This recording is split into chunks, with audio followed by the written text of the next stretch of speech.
sparked has implications for global trade.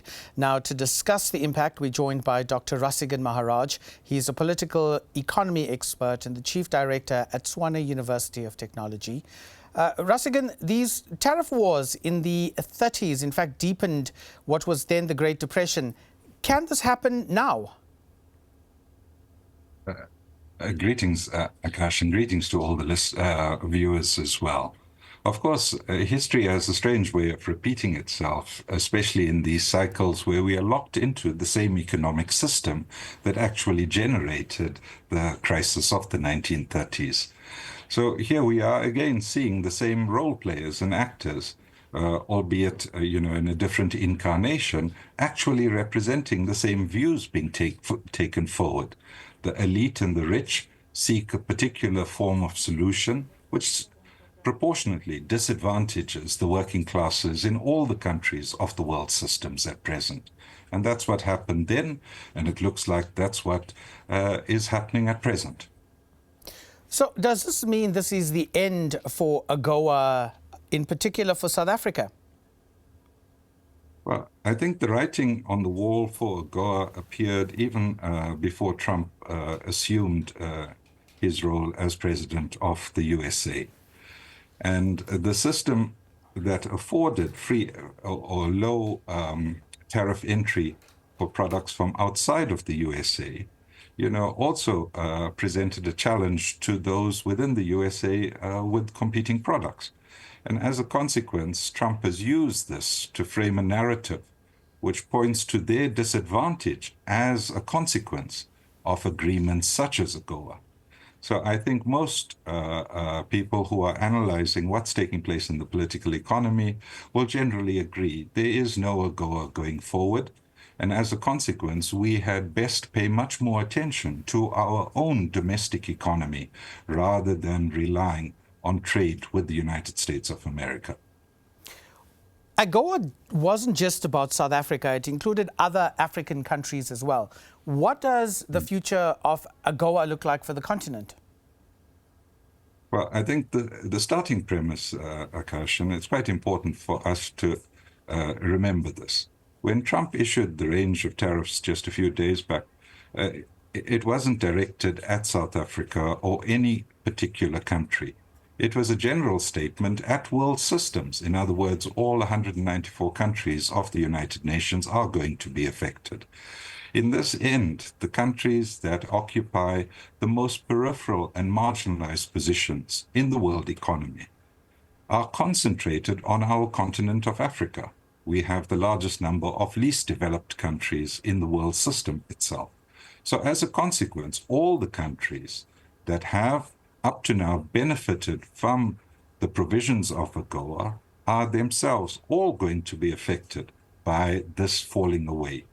The imposition of tariffs, as people would note, implicated at least 180 countries, and that includes nearly all of the least developed, and all of the countries of Africa are included there, bar a few exceptions where sanctions have already been applied to some territories. So it's within this context itself that, as I mentioned about South Africa, all the countries need to pay particular attention to the state of their domestic economies, the position of labor within it, and the question of unemployment, employment, and whether people are participating in those economies itself. That's the only form of resilience that seems to be offered as we venture forth. So, Rasigan, what would you do differently with the South African economy? I'd seriously invest, and this is not just coming from me. I think we have a large majority of South Africans that are calling out for an end to corruption, for a serious investment in our domestic economy that starts from the infrastructures that afford us public goods and service of high quality, that affords the subsidy of wages to enable enterprises to thrive, for the removal of the restrictions placed on enterprise development, and a real emphasis on catering for our domestic demands. We are a country where more than half the population is not inside wage relations. And as such, that is our major impediment. no matter what we do to change our statistic around trade, it does not satisfy then the domestic demands, at least for a quality of life that most people on this planet can afford at present. So a lot of what you've spoken about is very theoretical. From a practical perspective, if you were in government, if you were the president, what would you do? What would you change that would allow the economy to grow, for jobs to be created? So I think something that's quite important is also recognizing the form of governance we have chosen. This is not something that's been imposed upon us. It's a constitutional setup that then gives certain powers and responsibilities.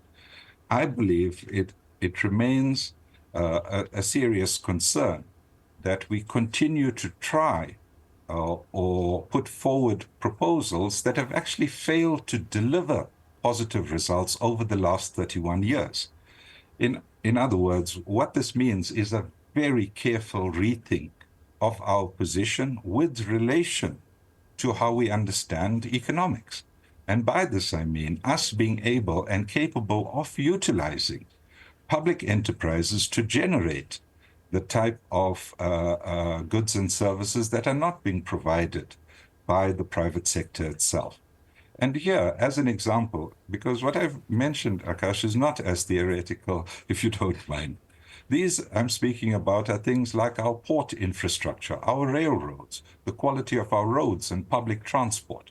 All of these, if affected positively, with an emphasis on the type of transformations required for our development to be ecologically sound, affords us a just transition out of the mess that we are in. Towards this end, there are many practical solutions that have been put forward, but all of them have floundered on the basis that we continuously hear the refrain of how do we bring in private-public partnerships, how is the private sector afforded opportunities to gain certain footholds into industries where they've been excluded. I don't think that should be our priority. Our priority should be the development of our economy to sustain our population in rapidly deteriorating conditions.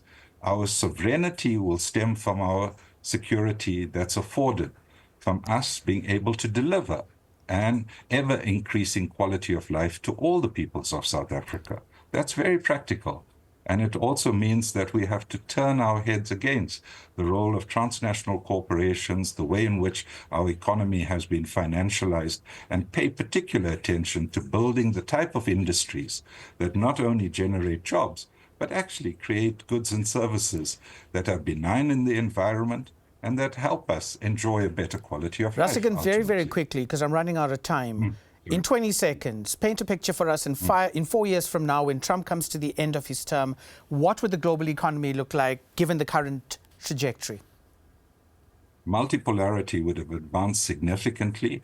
The growth pools of Eurasia would have expanded to include those countries of the global south that no longer remain tied to the London-Washington consensus, but rather have joined in those countries that are actually delivering improved quality of life to their citizens. Rasigan, thank you for your time as well as your insights. That was Dr. Rasigan Maharaj, Chief Director at the Tshwane University of Technology. Now, Global Outlook